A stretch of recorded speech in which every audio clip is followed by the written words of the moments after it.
bienvenidos a una edición más de Noticias Reales con lo más importante de la actualidad del mundo. Yo soy Andrés Moreno y para esta noche les traemos una noticia que, mejor dicho, tiene de cabeza al Medio Oriente. Imagínense que Israel, liderado bajo el mandato del primer ministro Benjamin Netanyahu, firmó un acuerdo que podemos calificar de histórico con el ministro de Relaciones Exteriores de los Emiratos Árabes Unidos, Abdullah bin Zayed Al Nahyan, y el Reino de Bahrein. Se trata de un documento titulado como los Acuerdos de Abraham, en los que los Emiratos Árabes Unidos y Bahrein reconocen la soberanía de Israel como Estado y se comprometen a iniciar una relación de cooperación y cordialidad para con el pueblo israelí. Los acuerdos se firmaron el 15 de septiembre del 2020 en Washington, dentro de las instalaciones de la Casa Blanca. Allí el expresidente de los Estados Unidos, Donald Trump, que no se pierde una, firmó como testigo del pacto que seguramente cambiará el tablero y las reglas del juego en Oriente Medio. Ya vamos con nuestros corresponsales en la zona, pero antes analicemos el documento firmado por estas naciones para que podamos entender por qué la cosa está tan complicada. Básicamente, luego de reconocer a todos los demás países firmantes como estados, ellos se comprometen a llevar una relación de cordialidad, cooperación y paz entre sí. Eso significa ponerle un alto a todas las hostilidades y asegurarse de que no haya ningún tipo de acto terrorista en contra de uno o de otro. Además, los acuerdos de Abraham les abren las puertas a Israel, Bahrein y los Emiratos Árabes a que puedan negociar y llegar a consensos en temas como salud, ciencia, deporte, energía, telecomunicaciones, productos agrícolas, agua, inversiones, acuerdos marítimos y hasta uso del espacio exterior. También quedó completamente autorizada la libre circulación de los vuelos civiles, así que los países firmantes deben encargarse de poner embajadas y de facilitarle a la gente todos los servicios consulares que puedan requerir, como la adquisición de visas, pasaportes y todos esos trámites que la gente suele necesitar para viajar a otro país. No podemos olvidar tampoco que al firmar estos acuerdos los países adquirieron un compromiso y es su responsabilidad mover las leyes internas de cada uno para poder meter ahí lo que fue pactado. Los acuerdos de Abraham fueron revisados por el secretario general de las Naciones Unidas y se implementarán de acuerdo a lo que establece la ONU.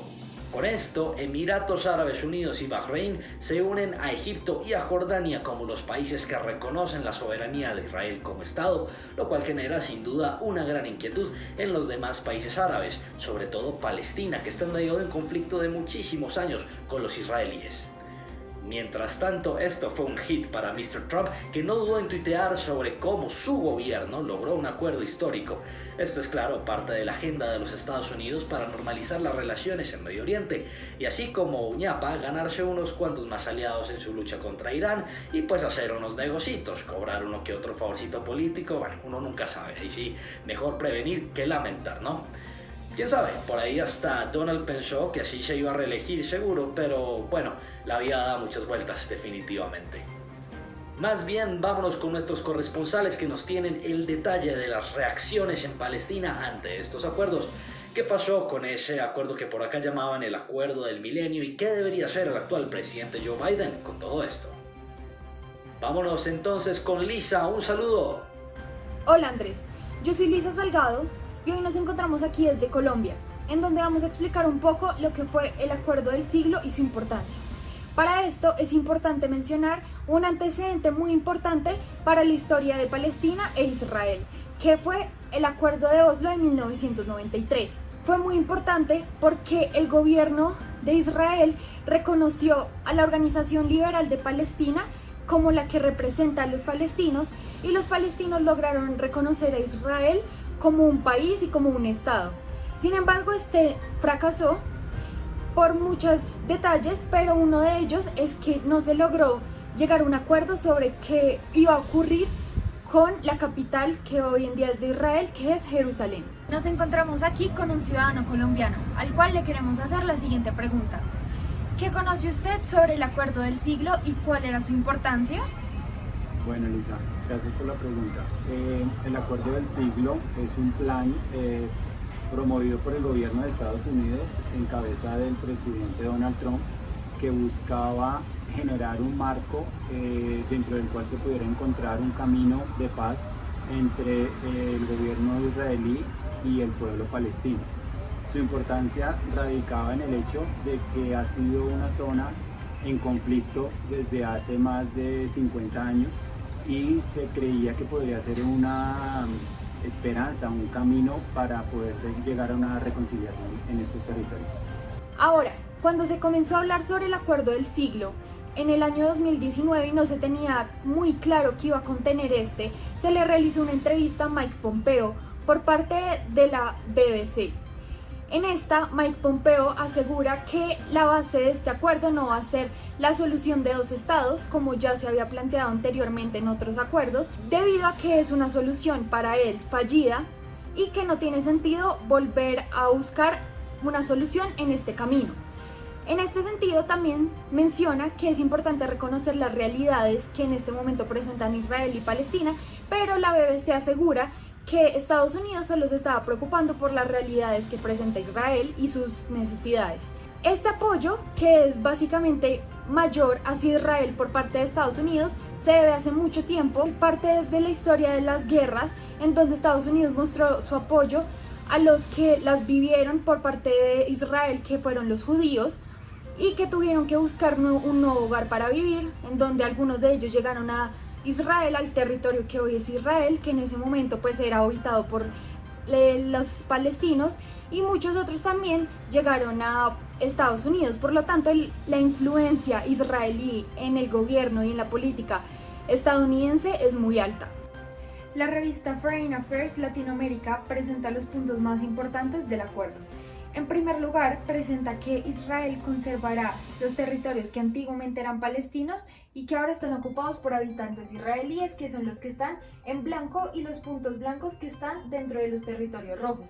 Los territorios rojos son los que se le otorgarán a los palestinos para sus asentamientos humanos, que, como bien se nota, no cuentan con ninguna frontera con ningún otro país, lo que evidencia que Israel seguirá con el poder y total control sobre el territorio palestino.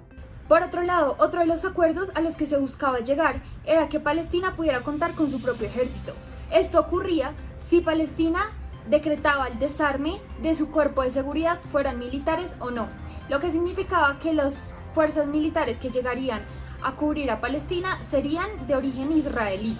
Otro de los acuerdos era un fondo de inversión para Palestina de $50.000, el cual estaba destinado para mejorar el empleo y el desarrollo económico del país. Esto se buscaba que se potenciara en Gaza, que es una de las ciudades más importantes de Palestina, pero el inconveniente es que la mayoría de las empresas que llegarían a abordar este problema a estas ciudades sería de origen israelí, por lo que las condiciones y los requisitos para acudir a ser parte de estas empresas serían de origen israelí. Entonces el control de este territorio sobre Palestina seguiría intacto. Otro de los acuerdos sería en torno a la seguridad de los refugiados, en lo cual Israel se desvincula de cualquier responsabilidad sobre los refugiados que hoy en día están en Palestina y delega a Palestina todo el peso de la seguridad y responsabilidad de lo mismo, por lo que se evidencia que las violaciones de derechos humanos que han ocurrido durante estos años por parte de Israel se han convertido en hechos normales de hoy en día en estos territorios. Ahora, ¿por qué no se desarrolló el acuerdo del siglo? El 20 de mayo de 2020, el presidente palestino Mahmoud Abbas manifestó el fin de los acuerdos con Israel y Estados Unidos, exhortando a Israel de todas sus obligaciones y responsabilidades frente a la comunidad internacional. Además, en el acuerdo presentado por Estados Unidos y por el expresidente Donald Trump, se evidencia una violación a las normas presentadas por la Organización de Naciones Unidas y a leyes internacionales. En primer lugar, muestra la violación a una resolución de la Organización de Naciones Unidas que indica la imposibilidad de adquirir un territorio por medio de la guerra.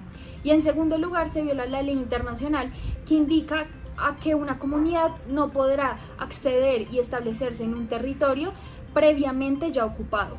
El presidente palestino Mahmoud Abbas indicó que rechazó y casi inmediatamente la propuesta del acuerdo del siglo, ya que los derechos y la esperanza de los palestinos no estaban a la venta. Muchas gracias, Andrés, y volvemos contigo. Muchas gracias, Lisa. Ahora Juan Pablo nos tiene un reporte desde Palestina. Juan Pablo. Buenas noches, Andrés. Sin duda estos acuerdos han causado miles de opiniones en todo el mundo, analizando no solo lo que significa para los países que firmaron el acuerdo, sino también para los palestinos e iraníes que se vieron más afectados por este. Por parte del pueblo palestino se ha visto un gran rechazo a estos acuerdos, debido a que consideran que los estados árabes los estarían abandonando en su lucha por recuperar el territorio que consideran suyo y temen con que aún más estados se sumen a entablar relaciones abiertas con Israel. Para Mohamed Shtayyeh, el actual primer ministro de la Autoridad Nacional Palestina o ANP, los acuerdos, cito, son dolorosos pero no cambian en nada la realidad. También resaltó que los acuerdos de Abraham suponen un golpe al consenso árabe y que la batalla entre los palestinos y los ocupantes es sobre el territorio y los derechos de la población palestina. Y mientras nuestra casa esté en orden y nuestras instituciones sean firmes, seremos capaces de perseverar y derrotar a los planes de los ocupantes. También añadió, tenemos una escena política complicada, pero recordó que los palestinos han logrado hacer frente a la posible anexión de zonas de Cisjordania por parte de las autoridades israelíes.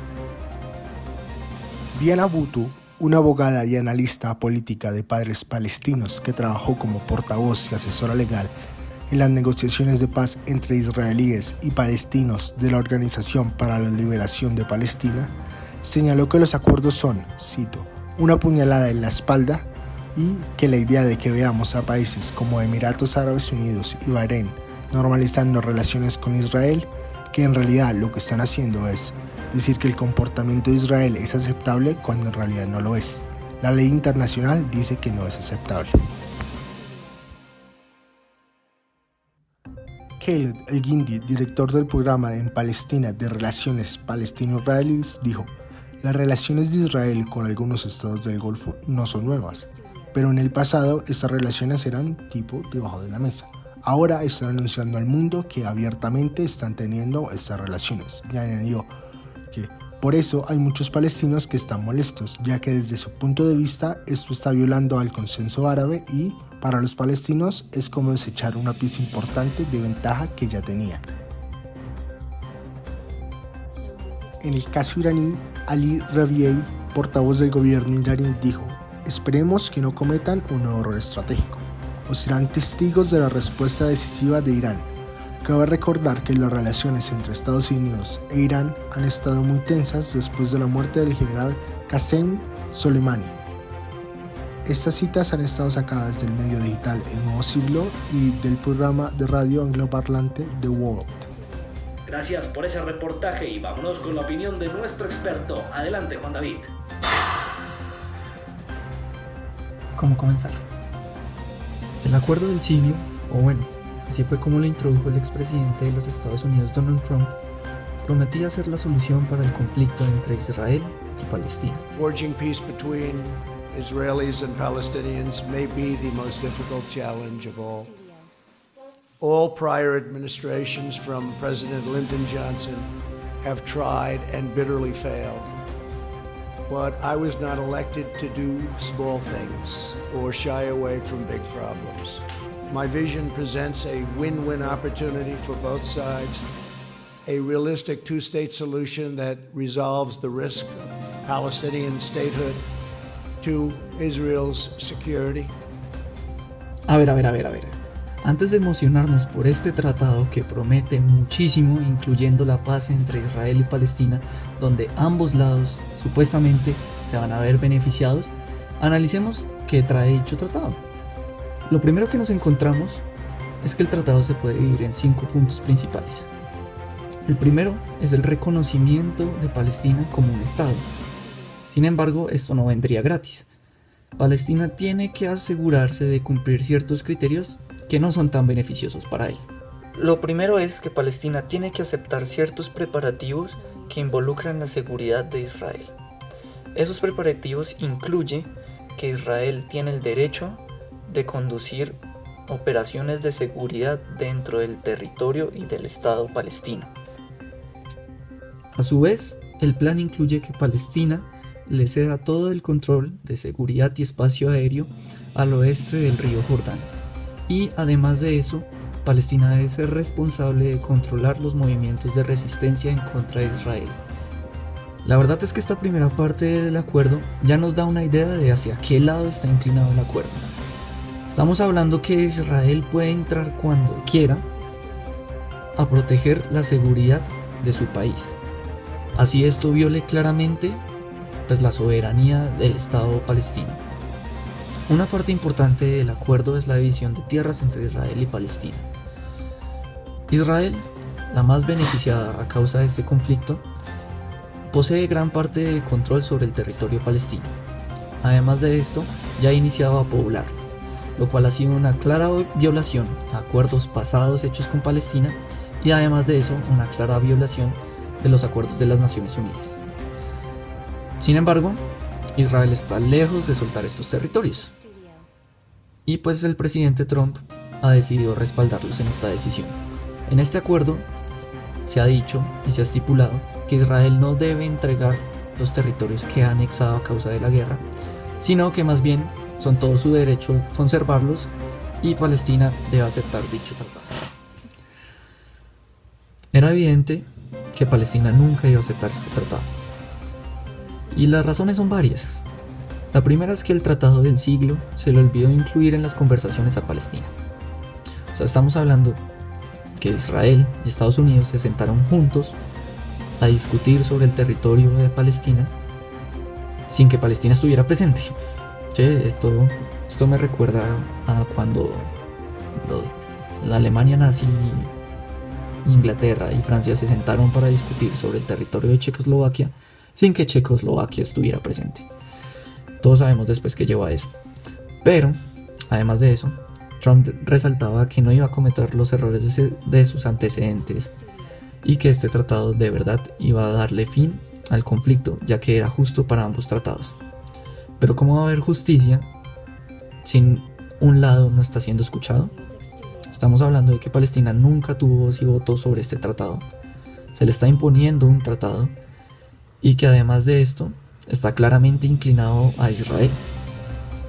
Por otro lado, Trump ya dijo que esa era seguramente la última oportunidad que iba a tener Palestina para aceptar un tratado. Como si esto fuera un alivio, como si esto fuera la razón por la cual Palestina debería aceptar este tratado. Porque es la única razón, porque no va a haber algo mejor, pero no es algo justo. O sea, estamos hablando de que Israel va a tener completo control sobre el territorio palestino, a tal punto que puede entrar si él lo considera pertinente para su seguridad. Por otro lado, hay una nueva administración dirigiendo a los Estados Unidos. El presidente Biden tiene en su poder la decisión de si continúa con este tratado o crea uno nuevo.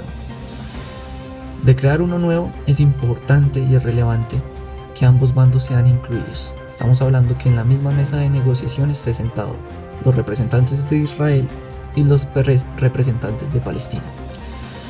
Si no, no habrá ninguna posibilidad de una paz duradera. Lo curioso acá es que hace no mucho el pueblo judío estaba en un dilema parecido a los palestinos. En la Segunda Guerra Mundial, el pueblo judío fue perseguido por toda Europa gracias a la ocupación nazi.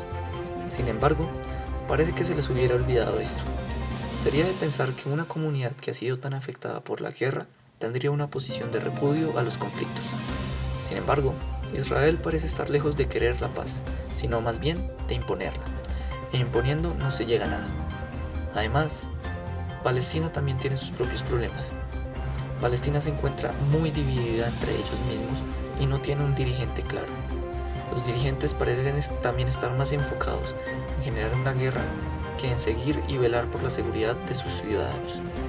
En conclusión, ambas naciones deben estar dispuestas a querer la paz. Deben ser capaces de dejar sus diferencias atrás y concentrarse en el futuro. No es posible que se siga derramando sangre por este conflicto. Además, ninguna nación extranjera debería intervenir en este conflicto si no es para dar auxilio a ambas naciones. No es posible que las naciones extranjeras intervengan solo para generar más conflicto y empeorar el caos. ¿O acaso generando división y conflicto se llega al Tratado del Siglo?